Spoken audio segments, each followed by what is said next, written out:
Shalom kelas 12. Kita ketemu kembali dalam Morning Devotion kita di hari ini ya, di hari Rabu ini. Baik, sebelum kita memulai perenungan firman Tuhan, mari kita bersatu dalam doa. Mari kita berdoa. Tuhan Yesus Kristus, terima kasih Tuhan, kami sungguh bersyukur untuk hari baru yang Tuhan berikan pada kami di hari ini, dan juga rahmat kesehatan yang masih Engkau berikan pada setiap kami. Sehingga kami dapat bangun dengan kondisi yang sehat, dengan baik, dan saat ini kami akan menyiapkan hati untuk belajar firman kebenaran-Mu. Biarlah hanya hikmat yang dari Tuhan yang akan melampaui akal budi kami, yang menuntun kami, supaya kami dapat belajar firman Tuhan dengan baik, bahkan menerapkannya, melakukannya di dalam kehidupan kami. Berkati kami ya Tuhan, pribadi lepas pribadi. Di dalam nama Tuhan Yesus, kami sudah berdoa dan mengucap syukur. Amin. Baik anak-anak kelas 12, hari ini kita akan sama-sama merenungkan satu bagian firman Tuhan dari Mazmur pasal yang ke-51. Mazmur 51 ini sungguh sebuah doa pengakuan dosa yang sangat baik ya, digubah, ditulis oleh Daud pada saat itu ketika dia habis ditegur oleh Nabi Nathan ya, oleh karena dosa terbesarnya. Dosa yang paling parah yang dia lakukan di hadapan Tuhan. Mari kita bersama-sama merenungkan bagian firman Tuhan ini. Daud mengaku dosa dan memohon belas kasihan Allah. Mazmur 51 ayat 1-21. Untuk pemimpin biduan, Mazmur dari Daud. Ketika Nabi Nathan datang kepadanya setelah ia menghampiri Batsheba. Kasihanilah aku ya Allah, menurut kasih setiamu. Hapuskanlah pelanggaranku menurut rahmat-Mu yang besar. Bersihkanlah aku seluruhnya dari kesalahanku, dan tahirkanlah aku dari dosaku. Sebab aku sendiri sadar akan pelanggaranku, aku senantiasa bergumul dengan dosaku. Terhadap engkau sajalah aku telah berdosa dan melakukan apa yang kuanggap jahat, supaya ternyata engkau adil dalam putusanmu, bersih dalam penghukumanmu. Sesungguhnya dalam kesalahan aku diperanakan, dalam dosa aku dikandung ibuku. Sesungguhnya engkau berkenan akan kebenaran dalam batin, dan dengan diam-diam engkau memberitahukan hikmat kepadaku. Bersihkanlah aku daripada dosaku dengan hisop, maka aku menjadi tahir. Basuhlah aku, maka aku menjadi lebih putih dari salju. Biarlah aku mendengar kegirangan dan sukacita, biarlah tulang yang kau remukkan bersorak-sorak kembali. Sembunyikanlah wajahmu terhadap dosaku, hapuskanlah segala kesalahanku. Jadikanlah hatiku tahir ya Allah, dan perbaharuilah batinku dengan roh yang teguh. Janganlah membuang aku dari hadapan-Mu, dan janganlah mengambil roh-Mu yang kudus daripadaku. Bangkitkanlah kembali padaku kegirangan karena selamat yang daripada-Mu, dan lengkapilah aku dengan roh yang rela. Maka aku akan mengajarkan jalan-Mu kepada orang-orang yang melakukan pelanggaran, supaya orang-orang berdosa berbalik kepadamu. Lepaskanlah aku dari hutang darah ya Allah, Allah keselamatanku, maka lidahku akan bersorak-sorai memberitakan keadilan-Mu. Ya Tuhan, bukalah bibirku supaya mulutku memberitakan puji-pujian kepadamu, sebab Engkau tidak berkenan kepada korban sembelihan. Sekiranya ku persembahkan korban bakaran, Engkau tidak menyukainya. Korban sembelihan kepada Allah ialah jiwa yang hancur, hati yang patah dan remuk tidak akan Kau pandang hina ya Allah. Lakukanlah kebaikan kepada Sion menurut kerelaan hati-Mu, bangunkanlah tembok-tembok Yerusalem, maka Engkau akan berkenan kepada korban yang benar, korban bakaran, dan korban yang terbakar seluruhnya, maka orang akan mengorbankan lembu jantan di atas mezbah-Mu. Bagian yang baru saja kita renungkan tadi menjelaskan ya bahwa Daud meminta belas kasihan Tuhan karena ia tahu bahwa ia telah berdosa. Dan ia sadar bahwa hanya Tuhan Allah yang dapat menghapus dosanya. Walaupun Daud pada saat itu bersalah ya kepada Uria, suami Batsheba, tapi ia mengerti bahwa yang terutama adalah ia berdosa kepada Allah. Begitupun juga kita manusia saat ini ya. Ketika kita melakukan dosa apapun, dosa terhadap sesama, kita menyakiti hati orang lain, ya. Sebetulnya pertama-tama kita menyakiti hati Tuhan, kita berdosa kepada Tuhan, gitu ya. Jadi langsung arahnya kepada relasi manusia dengan Tuhan. Itu bermasalah ketika kita berdosa. Maka di ayat 6, ya, di ayat yang ke-6 pasal 51 tadi, Daud dengan jelas di situ menyatakan bahwa terhadap engkau sajalah aku telah berdosa dan melakukan apa yang kau anggap jahat, dan seterusnya. Ya, ini artinya bahwa ketika kita berdosa, kita punya masalah yang sangat besar, ya, masalah relasi kita kepada Tuhan. Mari kita lihat bagaimana respon Daud. Apa yang bisa kita pelajari dari responnya pada saat itu, ya. Meskipun dia berdosa, dosanya fatal, ya, Daud ini punya kepekaan yang luar biasa. Dia rendah hati, mau ditegur oleh Nabi Nathan. Ketika dia dikoreksi, dia langsung menyadari dosa-dosanya. Dan seketika itu juga dia mohon ampun di hadapan Tuhan. Dia bertobat, dan yang paling penting ada komitmen yang kemudian mengubah hidupnya setelah itu.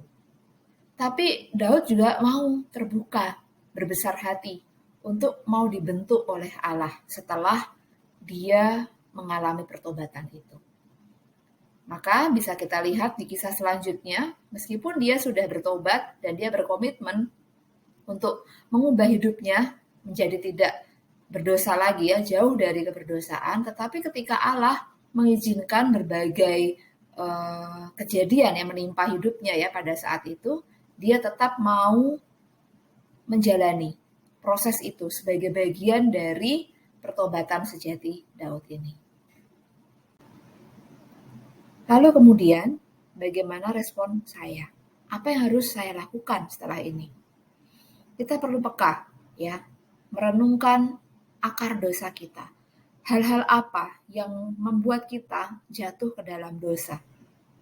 Apa keterbatasan kita? Apa kelemahan-kelemahan kita yang terkadang menarik kita untuk masuk ke jerat dosa? Ya, kita mesti peka. Dan kita juga harus mau ditegur, mau diberi saran, diberi masukan untuk pertumbuhan kerohanian kita, pertumbuhan karakter kita menjadi lebih baik lagi, ya, lebih dewasa lagi. Bagaimana caranya? Nah, kita tentunya harus terus berdoa, ya. Mohon ampun kepada Tuhan, berdoa untuk diberi kepekaan dan kerendahan hati sehingga kita tahu, menyadari dengan segera dosa kita. Bahkan sebelum kita melakukan dosa, kita diberi hikmat, ya, untuk peka bahwa ini tidak bisa ini saya lakukan karena ini dosa, ya, sehingga kita menghindarkan kita dari jerat dosa itu. Kita juga perlu HPDT, ya, hubungan pribadi dengan Tuhan yang baik. Saat teduh, meminta Roh Kudus menerangi pikiran, perkataan dan perbuatan kita, ya, sehingga jauh dari hal-hal yang bersifat dosa.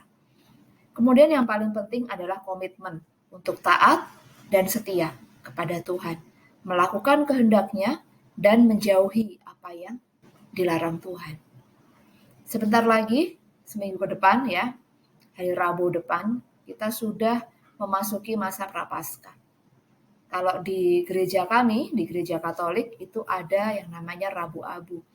Jadi Rabu depan itu kami sudah memasuki masa di mana masa pertobatan untuk setiap kita orang percaya.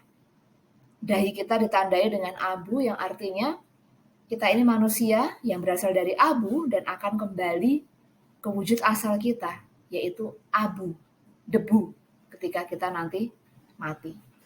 Artinya kita adalah sesuatu yang tidak berharga ketika kita jauh dari Allah. Kita bukan siapa-siapa ketika kita tidak menyandarkan hidup kita bergantung kepada Juru Selamat kita, yaitu Tuhan Yesus Kristus. Anak-anakku, kita sungguh bersyukur karena Tuhan kita, Yesus Kristus, telah menyelesaikan masalah terbesar relasi Allah dan manusia, yaitu masalah dosa.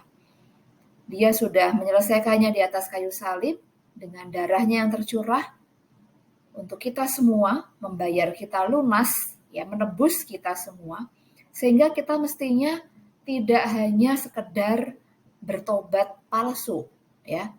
Bertobat, kemudian berdosa lagi, kemudian bertobat lagi, berdosa lagi, tidak seperti itu. Tetapi mari kita terus berakar di dalam salib Kristus.